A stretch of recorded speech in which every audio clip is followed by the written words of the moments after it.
오늘은 새로운 기준 13번째 설교입니다. 이웃사랑, 원수사랑입니다. 성경의 가르침 중에서 가장 중요한 단어를 하나로 정한다면, 이 성경을 한 단어로 말한다면 사랑이라고 우리가 말할 수 있습니다. 율법과 선지자, 모세의 글과 모든 선지자들의 글, 그걸 다 하나로 만들면 가장 큰 계명은 뭡니까? 하나님 사랑하랍니다. 둘째는 뭐냐 그랬더니 그와 같으니 이웃을 내 몸과 같이 사랑하라고 예수님이 가르쳐 주셨습니다. 그런데 유대인 지도자들은 원수는 미워해도 된다고 가르쳤습니다. 오늘 본문에 나오는 대로 너희들은 원수는 미워해도 된다고 들었지만 나는 이렇게 말하는데 원수를 사랑하라, 너희 박해하는 자를 위하여 기도하라, 이렇게 가르쳤습니다.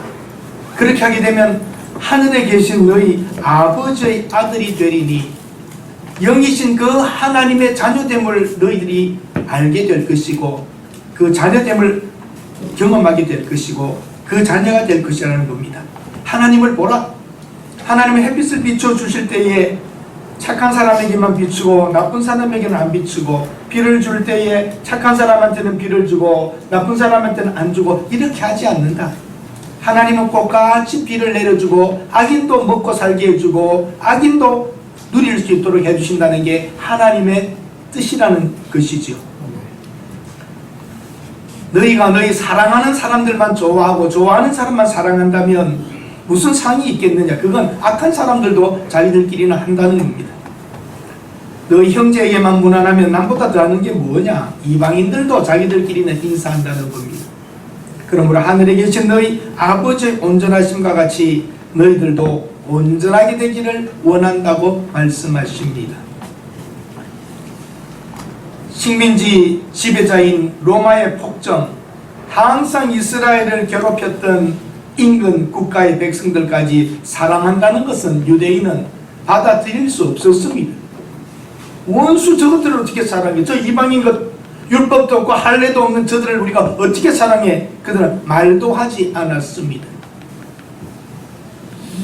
여러분, 하나님을 보십시다. 하나님을 어떻게 합니까? 악한 자나 선한 자나 다 먹고 살게 해주시고 누리게 하는 것이 하나님의 마음이었습니다. 여러분 한번 생각해 보십시다. 비가 착한 사람, 기독교인 집에만 비가 오고 햇빛도 거기만 딱 비춰주고 해서 악한 자 못된 사람들은 비도 잘 안 되고 햇빛도 안 내리면 여러분 속이 참 시원하겠죠. 그거 봐라, 우리는 복 받지, 너희들은 복도 못 받아, 이런 말이 나오겠죠. 하나님 그렇게 하지 않으십니다. 그렇게 되면 예수 믿는 사람은 잘 살게 되겠죠. 아닙니다. 그들이 흉년이 되고 없으면 기독교인들을 죽이고 뺏어갑니다. 우리 생각과 하나님 생각은 다릅니다. 같이 누리게 하고 같이 살게 하여 함께 가게 하신다는 것이 하나님의 뜻입니다. 박해하는 자를 위하여 기도하라는 겁니다. 참 어려운 일입니다. 여러분을 괴롭히는 사람을 위하여 기도해줘라. 우리를 괴롭히는 사람이 잘 돼야 될까요? 안 되어야 될까요? 잘 돼야 될까요? 안 되어야 될까요? 말은 그렇게 하지만 속은 안 그럴 거예요. 당신의 불행이 나의 행복이 되는 게 이 시대 아닙니까? 저 사람이 실수하면 내가 좋은 거야. 학교에서도 시험 치는데 공부 잘하는 애가 막 틀리고 그러면 공부 좀 못하는 애들은 성격이 조금 더 올라갈 수 있죠. 이게 세상의 이치지만 우리는 그렇게 하지 않습니다. 오히려 그들이 잘 될 때에 우리에게도 오히려 덕을 베풀 수 있는 것입니다. 안 되면 더 괴롭히게 될 것입니다. 악인을 사랑하라. 근데 그건 좀 해보겠어요. 근데 원수를 사랑하라고 하는 것은 힘듭니다. 내 몸과 같이 사랑하라는 거죠. 그래서 유대인들은 하나님의 뜻을 알면서도 살살살살 바꾸어 가지고 원수를 미워해도 좋다라고 해석을 바꾸어 버렸습니다. 성경은 원수를 미워하라는 말이 없습니다.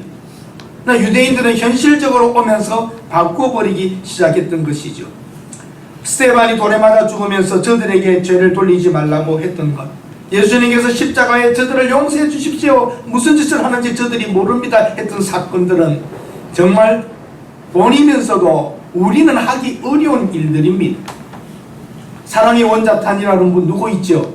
여순 반란 사건 때 아들 둘이가 공산주의자에게 총살되어 죽었지만 그 사람을 양자 삼으셨던 손남원 목사님, 사랑의 원자탄이라고 부릅니다.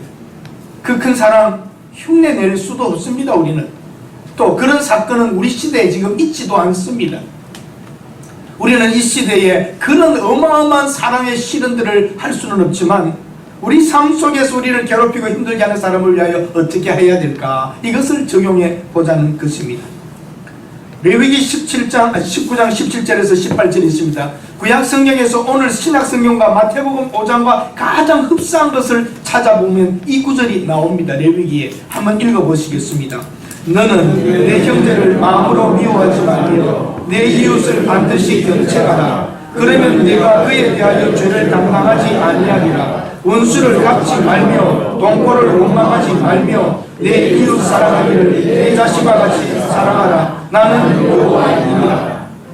구약에도 분명히 원수 갚지 말고 동포를 원망하지 말고 이웃을 사랑하라, 같은 말들입니다. 다 가장 오늘 본문과 흡사한 것이 여기에 있습니다. 그러나 유대인들은 원수는 미워해도 좋다고 가르칩니다. 원수를 갚지 말며 동포를 원망하지 말라고 했던 말씀이 세월이 지나가면서 변질되었던 것입니다. 성경으로 돌아가야 합니다. 원수가 있습니까? 없습니까? 원수가 있습니까? 없습니까?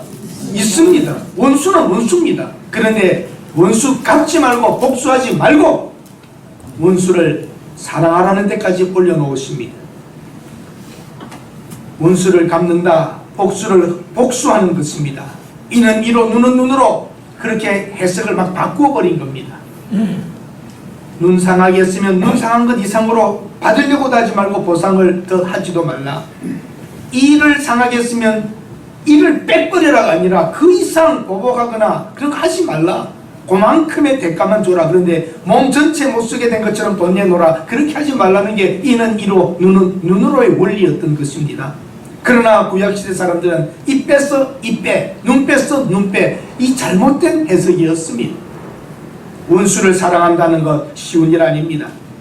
현장에서 잡힌 잘못된 사건들, 살인사건이나 간음 사건들은 잡아낼 수 있지만 예수님께서는 뭐라고 했습니까? 살인과 간음에 대하여 마음으로 음식만 품어도 이미 음행한 것이고 형제를 미워하고 욕하면 이미 살인한 것이라고 수준을 높여놓으신 것이죠. 원수를 사랑하라고 하는 것, 참 그것은 우리 기독교에서 가장 소중한 부분이지만 하기는 어려운 것입니다.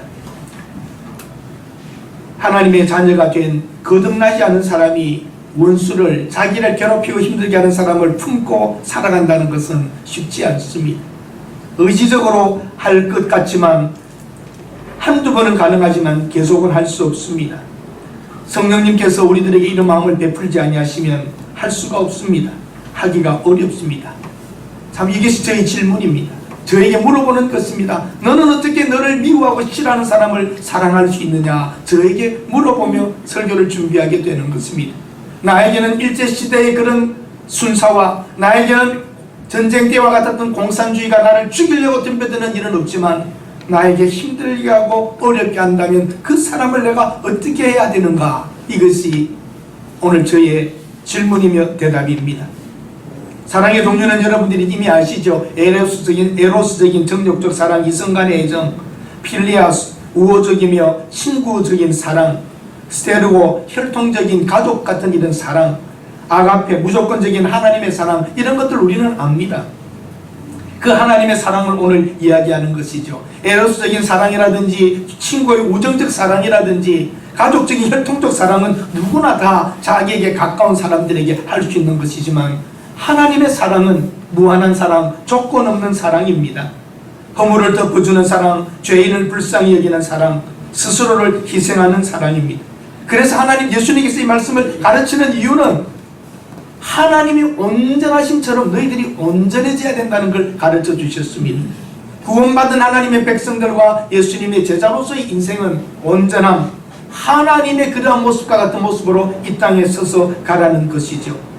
일반적인 다른 종교에서는 음욕과 탐심으로 가득한 사람들에게 간음하지 말라, 도둑질하지 말라 그러면 나는 안 했다라고 끝내지만, 살아계신 하나님 앞에서 살아가는 여러분과 저는 마음에 동요되는 동기만이라도 우리의 죄성을 인정하고 하나님 앞에 머리 숙여 살아가야 되는 온전함을 이루어 가라는 것이죠. 우리 손영원 목사님의 이야기를 하면 끝이 없습니다. 1902년에서부터 50년까지 48년간 사셨습니다. 경남 함안에서 출생하셨고 평양신학교를 졸업하시고 37살 때에 전라도 여수에 와서 나병 환자들, 한센시 병이 있는 분들을 위한 교회를 목회하셨습니다. 신사참배하지 않는 것으로 감옥에 가서 오랫동안 계셨지요. 결국은 풀려나왔습니다. 근데 풀려나와서 다시 목회를 시작하셨는데 여순 반란 사건이 일어나서 전쟁 전입니다. 1950년경에 여순 반란 사건으로 그 학교에 있는 고등학생들도 그 앞에 홍위병처럼 일어서서 손영원 목사님의 두 아들들이 반듯하고 착한 그런 기독교인을 늘 시기 질투하며 저놈들하고 마음에 두었다가 그런 일이 일어났을 때에 끌고 갔습니다. 완장 찬 거죠. 그 학생이 예수 안 믿으면 살려주겠고 예수 믿으면 죽이겠다고 할 때에 두 아이는, 동신이와 동인이는 예수를 믿겠다 그러고 죽게 됩니다. 그때에 그 목사님이 다시 또 점령군들이 다시 들어와서 다 정리하고 나서 그 학생은 사형될 수밖에 없지만 아들 둘이 죽인 그 사람을 살려냅니다. 용서해달라고. 그래서 그 마음을 불쌍히 보고 귀하게 보아서 그 젊은이를, 고등학생을 풀어주고 양자 삼아서 살게 되었지. 얼마나 놀라운 일입니까? 훗날 그분도 목사가 됩니다. 그런데 그 간증을 들어보면 그 동생이 권사님이 되었는데 교회를 안 다녔습니다. 예수 어떻게 오빠를 죽인 사람을 내가 오빠라고 불러야 돼? 이런 예수는, 이런 하나님 안 믿겠다고 교회를 떠났습니다. 그 딸이 자기 아버지 믿음 때문에. 훗날 그러나 그 아버지가 얼마나 위대한 인물이었는가 알게 되고 간증하며 다니고 있습니다. 여러분, 쉬운 일 아닙니다. 원수를 사랑한다는 것. 딸도 그런 믿음에 대하여 이해가 안 된 것이었죠. 그분의 유명한 10가지 감사가 있습니다. 나 같은 죄인의 혈통에서 순교의 자식들을 나오게 하셨으니 감사합니다. 허다한 많은 성도들 중에 어찌 이런 보배를 주께서 내게 주셨습니까? 감사합니다. 삼남 삼녀 중에서 가장 아름다운 두 아들을 바치게 되었으니 감사합니다. 한 아들의 순교도 귀하다 하거늘 두 아들을 순교했으니 감사합니다. 예수 믿다가 누워 죽는 것도 큰 복이라 하거늘 전도하다가 순교당함이 어찌 감사하지 않습니까? 감사합니다. 미국 유학 가려고 준비하던 내 아들 미국보다 좋은 천국 갔으니 감사합니다. 나의 사랑하는 두 아들을 총살한 운수를 회개시켜 내 아들 삼고자 하는 사랑의 마음을 주신 하나님께 감사합니다. 두 아들의 순교로 말미암아 무수한 천국의 아들들이 생길 것이 믿어지니 우리 하나님 감사합니다. 역경 중에서 이상 8가지 진리의 하나님의 사랑을 찾는 기쁜 마음, 여유 있는 믿음 주신 우리 주 예수 그리스도께 감사합니다. 나에게 분수 넘치는 과분한 큰 복을 내려주신 하나님께 감사합니다. 참 여러분, 이런 믿음의 사람은 이 시대에 거의 나타나기가 어렵고 또 그런 사건이 있어야 되는 것입니다. 이런 사랑 우리는 감당할 수 없어, 할 수 없다고 포기하지만 여러분 걱정하지 마세요. 여러분 믿음 수준을 아니까 하나님이 그런 일 안 주실 겁니다. 단지 살면서 오는 왼수들, 집에 있는 왼수, 직장에 있는 왼수, 사업하다가 생기는 왼수, 때로는 이 안에 있는 왼수, 같이 살다 보면 미운 행동, 미운 짓, 마음에 안 드는 일 하는 이걸 어떻게 할 거냐 말입니다. 이런 손남은 목사님이나 스데반 같은 사건은 우리에게 잘 오지 않습니다. 그러나 삶 속에서 원수처럼 생각될 수 있는 미움과 갈등과 이런 것들을 어떻게 하고 살 것이냐 말입니다. 혈통적인 공동체에서는 본능적 가족의 사랑, 이방인들도 합니다. 저절로 됩니다. 가치적 공동체 안에서의 이성적인 사랑들, 계산적인 관계들은 세무서 사람들이 제일 잘할 겁니다. 돈 받고 봐주고 이런 일들. 신앙적 공동체 안에서 영적인 우주적인 하나님의 이 사랑이 명령으로 올 때에 여러분 어떻게 하시렵니까? 이거 명령으로 오는 거예요. 혈통도 아니고 좋은 관계에서 형적 관계도 아닌데 일어나는 사건들 속에 그 사람이 나를 미워하고 내가 어떻게 할 때 미워해야 되고 하는 이런 일들이 있을 때에 어떻게 할 것이냐 말입니다. 모욕하는 자를 축복해라 하고 악행하는 자를 축복하라 그러고 박해하는 자를 위하여 기도하라고 하는데 정말 어렵습니다. 좋아하는 사람 사랑한다면 괜찮은데 싫은 사람 사랑하랍니다. 미워하고 욕해야 되는데 그걸 살인이라고 주님이 말씀하시니 어떻게 하면 좋습니까? 마음의 얼력만 품어도 간음이라고 새로운 기준을 주셨는데 어떻게 합니까? 여러분과 제가 좋아하는 사람만 좋아한다면, 나에게 잘해주는 사람에게만 다 잘해준다면 무슨 상이 있겠으며, 우리 그리스도인들이 차이가 뭐가 있습니까? 세리도 이같이 하느니라. 손에 끼치는 사람, 미워하는 사람, 짜증나게 하는 사람, 그 사람을 사랑하라는 게 성경의 가르침입니다. 우리 좋아하고 선물 주는 사람은 저절로 사랑하게 됩니다. 저절로 되는 일에 무슨 상이 있겠습니까? 여러분, 저절로 하는 쉬운 일에 누가 상을 줍니까? 상은 어려운 걸 한 사람에게 주는 것 아니겠습니까? 아멘? 아멘.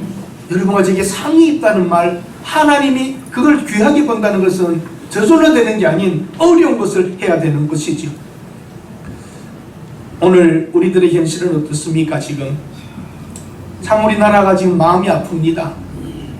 남과 북이 나누어진 지도 70년이 넘었는데 아직도 남과 북이 편지 제대로 주고받을 수 없고 전화 한 통 할 수 없는 이 일, 전적으로 남한 잘못이 아니에요. 북한 잘못인데 남과 북이 다 잘못됐다면 안 되는 말이죠. 그건 남과 북이 나누어졌는데, 호남 영남이 나누어졌는데, 부자 가난한 사람이 강남 강북 나누어졌는데, 배운 사람 못 배운 사람 나누어졌는데, 또 우리 지금 이 시대가 지금 두 이념적 개념이 서로 싸우고 미워하고 있습니다.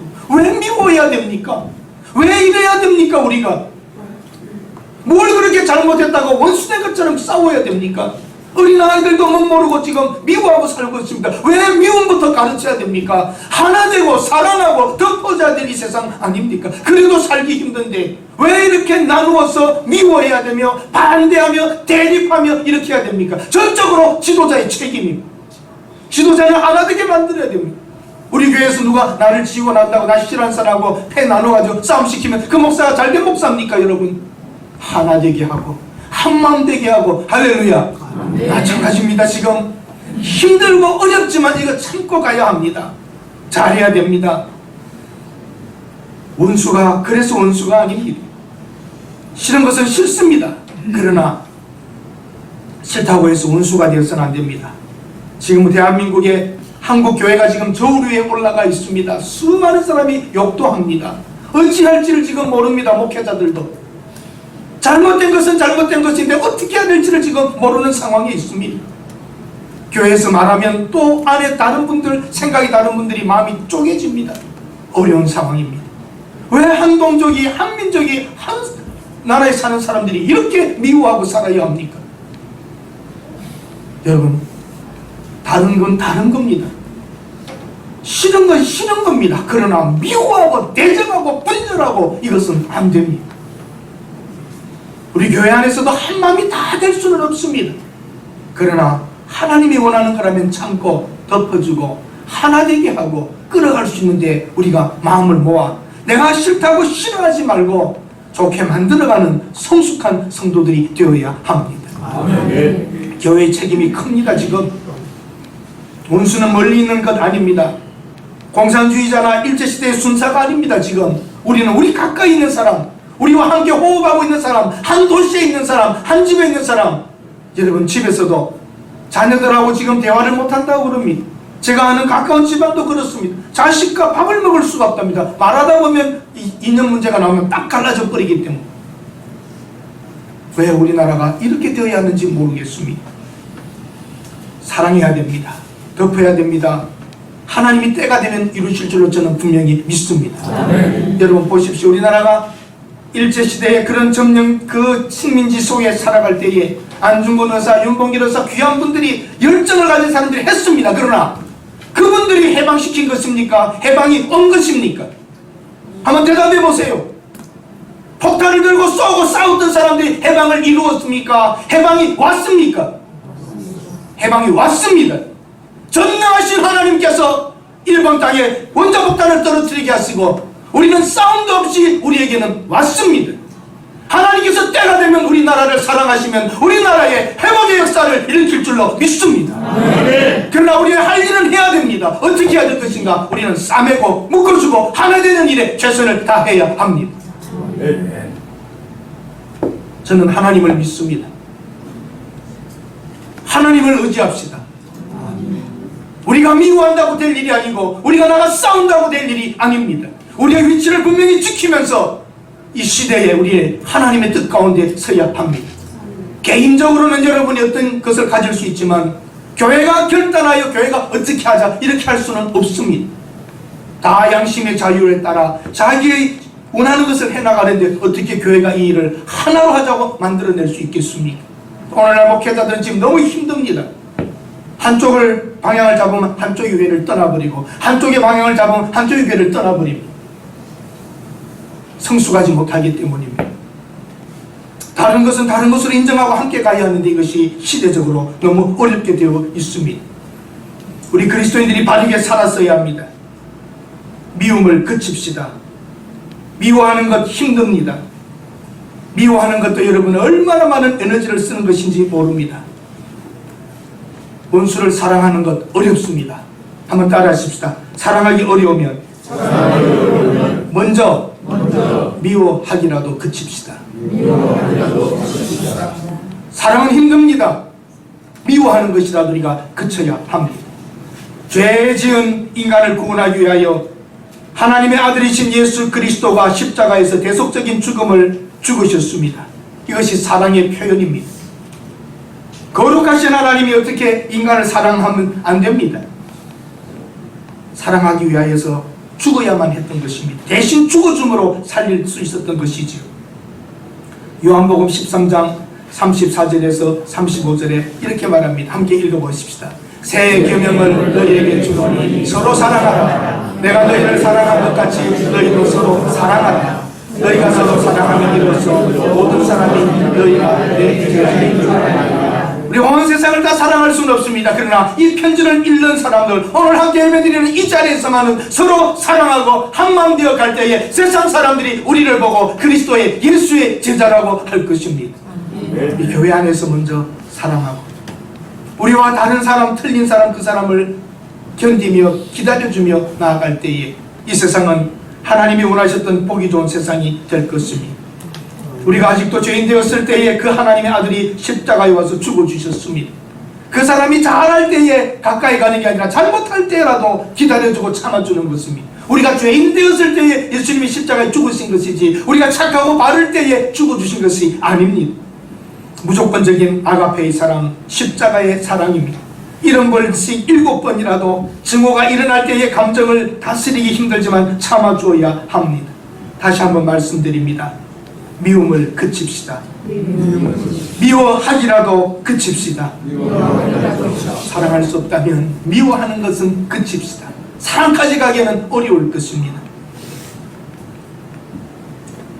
인게보르라고 하는 여인이 남의 집에 어떤 이들 집 입양자들의 집에 가기 전에 아주 작은 아이들은 돌볼 수가 없어 가정집에 이렇게 맡깁니다.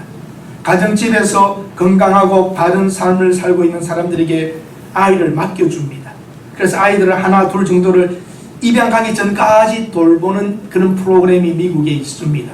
그 다 모든 고아원 같은 데 다 넣을 수가 없어서 그런 사회적 제도 안에서 입양 가기 전에 키워줍니다. 그런데 어떤 아이들은 오면은 빨리 입양되어 가기도 하고 그런데 한 아이는 다 싫어했습니다. 흑인 혼혈아이였던 거죠. 다 원하지를 않았습니다. 그때 그 사람이 생각을 해봅니다. 이 아이에게 마음이 가기 시작하고 나에게 맡겨준 아이가 아닌가 생각하며 자기 자녀도 있지만 그 아이를 입양할 계획을 가집니다. 그런데 입양이 법적으로 안 되는 겁니다. 왜냐하면 생모, 그 아이를 낳은 어머니가 동의를 안 해주는 거예요. 흑인 아이이기 때문에 흑인 집에 가야 관시를 안 받지 백인 집에서 키워지면 당장 그 집에서 제 입양이구나 알게 되니까 흑인 집에 보내야 된다는 거죠. 그래서 4년 동안 기다렸는데 안 되는 겁니다. 결국은 법원에서 허락을 해줍니다. 그래서 그 아이를 키우게 됩니다. 거부받았던 아이를 품습니다. 근데 세월이 지나면서 한 20여 년 지나가는 동안에 특별한 일이 생깁니다. 갑자기 복통이 와서 그 부인이 병원에 갔더니 너무 늦었다는 거예요. 다낭성 신장암이 되어서 이거 바로 지금 이식 수술하지 않으면 위험하다. 근데 가까운 친척들을 다 해봐도 그 맞는 게 없습니다. 그런데 이 조간이라고 하는 양자된 아들이 병원에 찾아가서 물어봅니다. 혹시 내 신장을 어머니에게 드릴 수 있느냐? 아마 아닐 거라고, 자기가 양자이기 때문에 피가 다르고 혈가 안 될 거라고 그러는데 그래도 검사해달라고 합니다. 검사를 했습니다. 어떻게 됐을까요? 어떻게 됐을까요? 기가 막히게 맞는 거는 수술합니다. 어머니가 살아납니다. 여러분, 거부받은 그 사람을 받아들여 그것이 자기의 생명을 얻게 되는 일입니다. 한번 따라 하십시다. 미워하는 사람을 사랑하는 것은 답이 뭐예요? 나를 사랑하는 것이다. 하나님은 그것을 아셨습니다. 우리들에게 미워하는 사람 좋아해라 사랑해라는 것은 그 사람을 위한 게 아니라 우리를 위한 것입니다. 위대한 일입니다. 여러분 인생에 마땅히 미워할 사람이지만 품어주고 참아주고 할 때에 거기에 복음의 능력이 나타나고 거기에 여러분의 축복이 나타나게 될 것입니다. 네. 이웃을 사랑하는 것은 자기를 사랑하는 것입니다. 미운 사람을 사랑하는 것 힘들지만 그것이 바로 상급이라고 하지 않습니까? 오늘 성경에 나오지 않습니까? 그것이 상이랍니다. 온전해지는 것입니다. 세리들도 하는 그런 사랑이 아니라 상을 받는 상은 바로 상을 받을 수 있는 사랑은 마음에 들지 않는 것 어려운 것입니다. 우리는 미래를 예측할 수 없습니다. 짐작도 할 수 없습니다. 그러므로 여러분 다시 한번 하나님의 말씀을 생각해 봅시다. 예수님이 우리에게 못할 것을 할 수 없는 것을 하라고 이 말씀하신 것 아닙니다. 원수를 사랑하라고 하는 그 원수, 손양원 목사님에게 왔던 그 원수, 스테반에게 돌을 던졌던 그 원수, 그건 가끔 있는 일이지만 여러분과 제 삶 속에서 매일 만나는 그 사람, 바로 그 얼굴, 그 사람 우리 주위에서 늘 만나야 되는데 내게 부담을 주고 내게 힘들고 내가 싫어할 수밖에 없는 그 사람, 그리스도의 사랑으로 품는 거예요. 그게 우리의 해야 될 일이며 거기에 하나님의 상이 있고 거기에 복음의 능력이 있고 그것을 보고 우리를 하나님의 사람 예수의 제자라고 그들이 인정해 줄 것입니다. 어렵습니다. 힘듭니다. 나도 우리 집에도 왼수가 있습니다. 아침 저녁으로 부딪히는 왼수가 있습니다. 품어야 됩니다. 참아줘야 됩니다.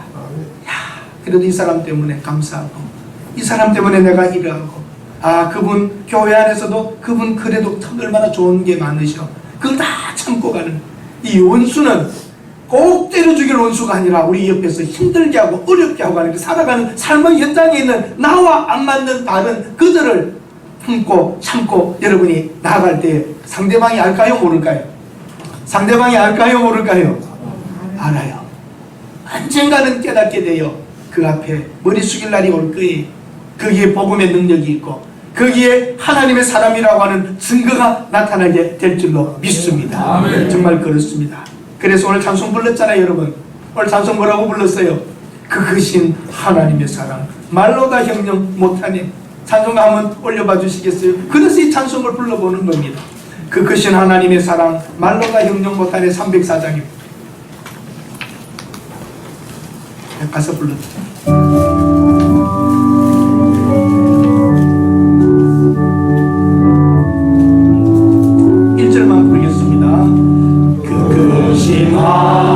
하나님의 사랑 말로 하여 용 못하네.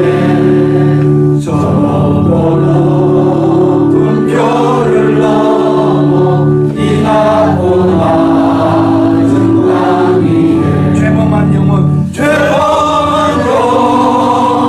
구하여 그 아들 보내사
함께하고 있는 가족들, 동료들, 어떤 사람들, 때로는 교회 안에서도 그걸 참아주는 게 원수 사랑하는 거예요. 갑자기 원수 사랑한대요. 그렇게 살아갔던 사람들에게 더 큰 일이 올 때에 그 일을 감당할 수 있습니다.